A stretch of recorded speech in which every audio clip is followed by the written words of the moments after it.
बिस्मिल्लाहिर्रहमानिर्रहीम। Dear students, आप देख रहे हैं YouTube channel physics by AR। आज के लेक्चर के अंदर हम एक्सप्लेन करेंगे what is electric flux, what is Gauss's law and applications of Gauss's law, जिसको हम इंशाल्लाह तफसील से पढ़ेंगे। तो आइए आज का लेक्चर शुरू करते हैं।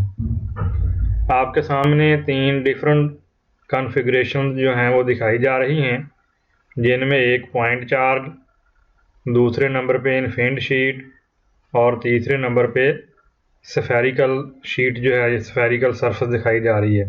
इन तीनों में किस तरह इलेक्ट्रिक फ्लक्स पास करता है, तो इसको हम कैलकुलेट करते हैं। सबसे पहले देखते हैं कि what is electric flux. Electric flux जो है, फ्लक्स का लफ्जी मानी होता है टू फ्लो, किसी चीज़ से गुजर जाना या पास करना। डायग्राम में देखें, सामने कुछ इलेक्ट्रिक फील्ड लाइन हैं और सामने एक रेक्टेंगुलर सरफेस एरिया है जिसमें से लाइन पास कर रही हैं। तो इस एरिया से जितनी लाइन पास करती हैं वो इस इलेक्ट्रिक लाइन का फ्लक्स कहलाता है। We define the electric flux of the electric field through the surface capital A as phi equal है vector E dot vector A।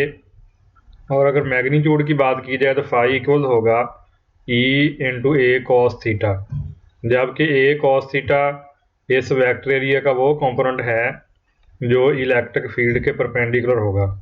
नीचे वजाहत भी की गई है, vector area as a vector normal to the surface. ये हमारे पास surface area आ रहा है और ये इसके नॉर्मल की डायरेक्शन में है, और मैग्नीट्यूड A है and direction normal to the surface. Theta जो है एंगल है between electric field and vector area. You can think of flux through some surface as measure of the number of field lines which pass through that surface। यानी flux को आप यूँ भी समझ सकते हैं कि ये उस चीज़ की मेजरमेंट है फील्ड लाइन की जो किसी ख़ास सरफेस से गुजरती हैं। Flux depends upon the strength E on the surface area and on the relative orientation of the field and the surface। यानी इलेक्ट्रिक फ्लक्स जो है ये 3 चीज़ों पे डिपेंड करता है। Number 1 electric field strength, number 2 area, और नंबर 3 है इनके दरमियान एंगल। यहाँ डायग्राम में देखें, अगर हमारे पास वेक्टर एरिया जो है वो इलेक्ट्रिक फील्ड के पैरेलल हो तो ऐसी सूरत में फ्लक्स मैक्सिमम होगा। Normal to the surface magnitude A, तो यहाँ पर इलेक्ट्रिक फील्ड और वेक्टर एरिया दोनों एक दूसरे की डायरेक्शन में हैं, लिहाजा इलेक्ट्रिक फ्लक्स जो होगा वह E डॉट A के बराबर होगा, और चूंकि एंगल यहाँ 0 बन रहा है इसलिए फ्लक्स मैक्सिमम यहाँ से गुजरेगा। Flux also depends on the orientation, direction change करने पर भी फ्लक्स बदलता है। डायग्राम के अंदर आप देखें, ये हमारे पास रेड लाइन जो है ये कोई वेक्टर एरिया है और ये इलेक्ट्रिक फील्ड के साथ कोई एंगल बना रहा है थीटा। तो इस वेक्टर एरिया का वो कंपोनेंट जो इलेक्ट्रिक फील्ड के परपेंडिकुलर है वो ब्लू कलर से शो करवाया गया, ये A cos थीटा कहलाता है। आप देखें, अगर एंगल वेक्टर एरिया का इलेक्ट्रिक फील्ड के साथ एंगल कम है तो वेक्टर एरिया का वो कंपोनेंट जो फील्ड के परपेंडिकुलर आ रहा है उसकी मैग्नीट्यूड ज़्यादा है। दूसरी फिगर में देखें, जैसे ही वेक्टर एरिया का इलेक्ट्रिक फील्ड के साथ एंगल, यहाँ एंगल बन रहा है इस पॉइंट के ऊपर, जैसे ही वेक्टर एरिया और इलेक्ट्रिक फील्ड के दरमियान एंगल इंक्रीज करता है तो आप देखें इसका जो कंपोनेंट इलेक्ट्रिक फील्ड के परपेंडिकुलर है जो कि ब्लू लाइन से शो करवाया गया, जिसको प्रोजेक्शन भी कहते हैं वेक्टर एरिया का, ये मैग्नीट्यूड कम हो जाती है पहले से। पास हम ये कह सकते हैं the number of field line through the tilted surface, ये जो रेड कलर में शो करवाया गया ये वाला, equals the number through its projection, जो प्रोजेक्शन बात गया ब्लू कलर में जो हमारे पास बात जाता है। Hence the flux through the tilted surface is simply given by the flux through its projection, जिसको हम लिखेंगे E into A cos theta. What if the surface is curved, ये तो हमने प्लेन सरफेस की बात की, अगर सरफेस कर्व हो जाए or the field varies with position, फिर फील्ड को कैसे हम फ्लक्स कैसे फाइंड करेंगे। फार्मूला हमारे पास जो है फाई इक्वल है E डॉट A ये वाला फार्मूला उस वक्त इस्तेमाल होता है जब हमारा एरिया प्लेन हो। लेकिन अगर कर्व्ड सरफेस हो और इलेक्ट्रिक फील्ड भी वेरिएबल हो तो ऐसी सूरत में हम ये 2 स्टेप इसके लिए करेंगे। Number 1, we divide the surface into small region with area element DA। तो पहला स्टेप ये होगा कि जितनी सरफेस है उसको हम छोटे छोटे रीजन में तकसीम कर देंगे, जिनमें से हर एक एरिया को DA एज्यूम करेंगे। Number 2, the flux throw DA is, उस एलिमेंट से जो फ्लक्स गुजरा उसको कैलकुलेट करेंगे। तो डी फाई इक्वल हो जाएगा E into DA cos theta, जबकि DA cos थीटा जो है ये वेक्टर एरिया का वो कंपोनेंट है जो इलेक्ट्रिक फील्ड के परपेंडिकुलर आएगा। या अगर वेक्टर फॉर्म में लिखें तो डी फाई इक्वल हो जाएगा vector E dot vector DA। और तीसरा स्टेप ये है, to obtain the total flux we need to integrate over the surface. और पूरा फ्लक्स हासिल करने के लिए कितना पूरी सरफेस से गुजरा है, हमें इसको टोटल फ्लक्स के लिए इंटीग्रेट करना होगा सरफेस एरिया के ऊपर। तो टोटल फ्लक्स हमारे पास फाई इक्वल हो जाएगा इंटेग्रल ऑफ जो हमारे पास DA का फ्लक्स था डी फाई इक्वल हो जाएगा integral E dot DA in the case of closed surface. और अगर हमारी सरफेस क्लोज्ड है, क्लोज्ड सरफेस की सूरत में हम लिखेंगे फाई इक्वल है क्लोज्ड इंटेग्रल डी फाई, जो कि इक्वल होगा closed integral E dot DA। The loop means the integral is over a closed surface. अगर ये हमारी सरफेस क्लोज्ड है तो ऐसी सूरत में हमारा जो इंटेग्रल होगा ये पूरी सरफेस के ऊपर होगा। जितना इस पूरी सरफेस का एरिया बनेगा उसकी कीमत जो है ये हमारे पास इंटेग्रल DA के बराबर होगी। For a closed surface the flux is positive for field line that leave the enclosed volume. अगर फील्ड लाइन जो है वॉल्यूम से बाहर जा रही हैं तो फ्लक्स पॉजिटिव होगा। The flux is negative for field line that enter the enclosed volume. Figure में देखें ये कोई पॉजिटिव चार्ज है, इस पॉजिटिव चार्ज से ये फील्ड लाइन एरिया के अंदर जा रही है तो ये फ्लक्स पॉजिटिव होगा। और यहाँ लिखा थी negative electric flux this region. और जहाँ से ये फील्ड लाइन बाहर जा रही है वहाँ पर इलेक्ट्रिक फ्लक्स पॉजिटिव कंसीडर किया जाएगा। If A charge is outside a closed surface, और अगर जो हमारी सरफेस है वो चार्ज के वैसे ही बाहर है, the net flux is zero as many line leave the surface as line enter it. और इसके दरमियान वाले हिस्से के अंदर फ्लक्स ज़ीरो होगा क्योंकि जितनी लाइन इसमें आ रही हैं उतनी लाइन जैसे बाहर जा रही हैं। Spherical surface with point charge at the centre, अगर हमारे पास कोई सरफेस स्फेरिकल है और उसके सेंटर में चार्ज है तो उस पर हम उसका कैसे फ्लक्स फाइंड करेंगे। फ्लक्स ऑफ इलेक्ट्रिक फील्ड जो हमने फार्मूला भी ड्राइव किया था, टोटल फ्लक्स बराबर है क्लोज्ड इंटीग्रल डी फाई बराबर है E डॉट DA, या फाई बराबर है E into DA cos theta equal है 1/4 pi epsilon 0 Q DA over R square. ये हमने इलेक्ट्रिक फील्ड कैपिटल E की कीमत दर्ज कर दी। और DA जो है हमारा वो कितना बन रहा है, ये हमारे पास डायग्राम के अंदर देखें यहाँ पर इलेक्ट्रिक फील्ड और जो हमने इसका रीजन लिया है एलिमेंट का DA, ये दोनों एक ही डायरेक्शन में हैं। लिहाजा अगर इस तरह के जितने भी इसके ऊपर छोटे छोटे सरफेस एरिया बन रहे हैं उन तमाम का सम किया जाए तो उसकी कीमत हमारे पास बन जाएगी 4 पाई R square.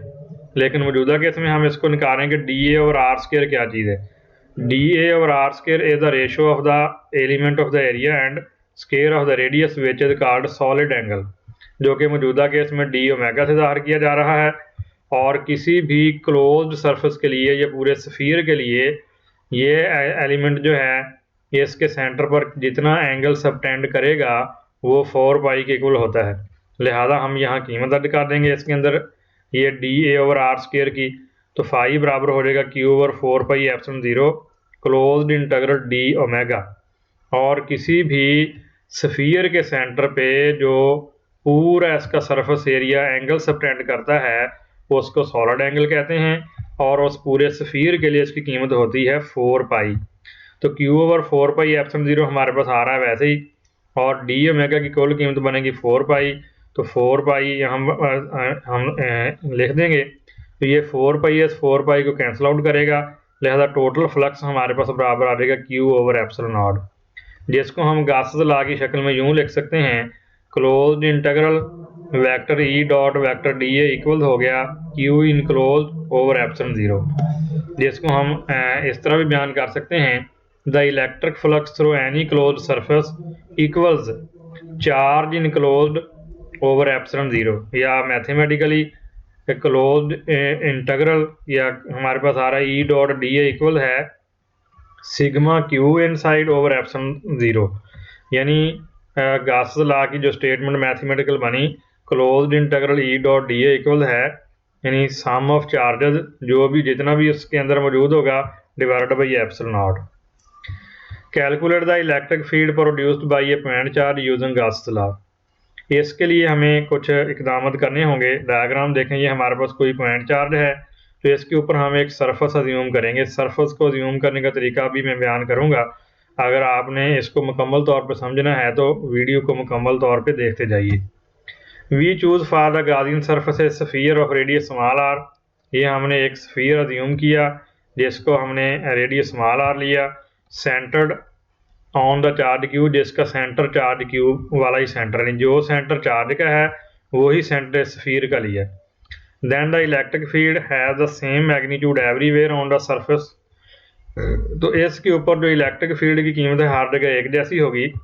Further more at each point on the surface the field and the surface normal are parallel, यानी ये किसी भी गाजियन सरफेस के अंदर दो खूबियों का होना ज़रूरी है। पहली ये है कि उसमें इलेक्ट्रिक फील्ड की कीमत हर जगह कांस्टेंट रहे, मैग्नीट्यूड सेम हो, और दूसरी ये कि जो हम एरिया एलिमेंट लेंगे डी ए जो भी लिया जाएगा वो हमेशा इलेक्ट्रिक फील्ड के परपेंडिकुलर होगा।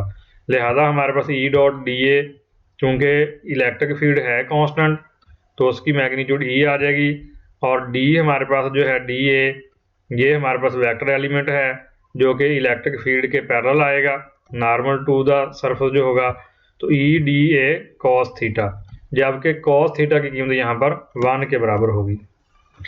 Electric field produced by a point charge, अगर हमारे पास यहाँ पर दरमियान में कोई पॉइंट चार्ज है तो हम इसका इलेक्ट्रिक फील्ड कैसे फाइंड करेंगे, तो उसके लिए हम लॉ अप्लाई करेंगे। ये गासेस लॉ की स्टेटमेंट है, integral E dot D A बराबर है चार्ज ओवर एप्सिलॉन जीरो। इसमें हमने टोटल जितने भी हमारी ये आगे एप्लीकेशन आएंगे उस सब के अंदर हमने टोटल सरफेस एरिया कैलकुलेट करना है, जो कि ई डॉट डी ए बराबर हो जाएगा ई इंटू डी ए, जो कि ई इंटू ई ए के बराबर आ जाएगा। और मौजूदा केस में चूँकि ये स्फीयर है और स्फीयर जिसका रेडियस स्मॉल आर अगर हम लें तो उसका टोटल एरिया बन जाएगा 4 पाई आर स्क्वायर। तो पहले हमारे पास टोटल फ्लक्स ई ए के बराबर है और इसमें हमने कीमत दर्ज कर दी एरिया की E into 4 pi r square, और आप जानते हैं कि ये गासेस लॉ के मुताबिक क्यू ओवर एप्सिलॉन जीरो के बराबर है, तो इसको क्यू ओवर एप्सिलॉन जीरो के बराबर कर दी, तो यहाँ से हमारे पास इलेक्ट्रिक फील्ड बराबर आ जाएगा 1/4 pi epsilon zero Q over r square. ये आप देख रहे हैं कि ये बिल्कुल कॉलम लॉ की शक्ल ही बन जाती है। अगर यहाँ से हम कॉलम लॉ को ड्राइव करना चाहें तो जस्ट यहाँ पर हम इलेक्ट्रिक फील्ड की कीमत दर्ज करेंगे। आप जानते हैं कि इलेक्ट्रिक फील्ड जो है वो बराबर होता है फोर्स पर यूनिट चार्ज, तो अगर हम यहाँ पर force per unit charge replace कर दें तो यहाँ से हम कॉलम लॉ को ड्राइव भी कर सकते हैं, या दूसरे लफ्ज़ों में हम यूँ कह सकते हैं कि हम गासेस लॉ जो है उससे कॉलम लॉ को ड्राइव कर सकते हैं, या गासेस लॉ जो है कॉलम लॉ की ही दूसरी शक्ल है, यानी दोनों एक ही चीज़ें हैं लेकिन बस जस्ट स्टेटमेंट में आप डिफरेंस कर सकते हैं इसके अंदर। तो गासेस लॉ को हम फिर इस तरह बयान कर सकते हैं कि total flux with in a closed surface proportional है इन क्लोज्ड चार्ज के, यानी गासेस लॉ रिलेट करता है दो चीज़ों को, टोटल फ्लक्स को डेफिनेशन के साथ जो आप जानते हैं कि it is a scalar product of electric field and vector area, और चार्ज के साथ, यानी गासेस लॉ का मेन पर्पज़ ये है कि वो टोटल फ्लक्स को टोटल चार्ज के साथ रिलेट कर देता है, जो कि फार्मूले के मुताबिक फाई इक्वल हो जाता है closed integral E dot D A equal है q enclosed by epsilon zero. Gauss's law is always true but is only useful for certain very simple problems with great symmetry, Gauss law जो है हमेशा दुरुस्त है, लेकिन सिर्फ ये उस वक्त इस्तेमाल किया जाता है जब हमारे प्रॉब्लम की सिमेट्री बहुत ज़्यादा होती है, और अगर हमारा कॉम्प्लिकेटेड प्रॉब्लम है तो फिर और तरीका इस्तेमाल करना पड़ेगा। इसकी दो टाइप्स हैं हमारे पास। पहली टाइप को हम कहते हैं integral form of Gauss's law. तो इंटीग्रल फॉर्म में देखें, वॉल्यूम चार्ज डेंसिटी को हम डिफाइन करते हैं रो से। रो इक्वल है D Q by D V. यहाँ से डी क्यू बराबर आ जाएगा रो डी वी के। या टोटल चार्ज अगर हम निकालेंगे तो हम इसका वॉल्यूम इंटीग्रल लेंगे, volume integral rho D v. ये हमारी इक्वेशन नंबर 1 बन जाएगी। यानी it is the definition of volume charge density.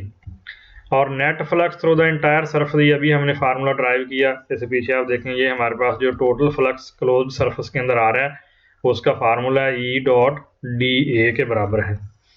तो हमारे पास जो इंटायर सरफेस का टोटल फ्लक्स है वो closed integral E dot D A है। और कोलम लॉ के मुताबिक, गासेस लॉ के मुताबिक आप जानते हैं कि फ्लक्स बराबर है क्यू ओवर एप्सिलॉन ज़ीरो के। तो ये एक हमारे पास कीमत आई है टोटल चार्ज क्यू की, और दूसरी कीमत हमारे पास आई है फ्लक्स की फाई की। तो ये दोनों कीमतें जो हैं इस फार्मूले में दर्ज कर देंगे।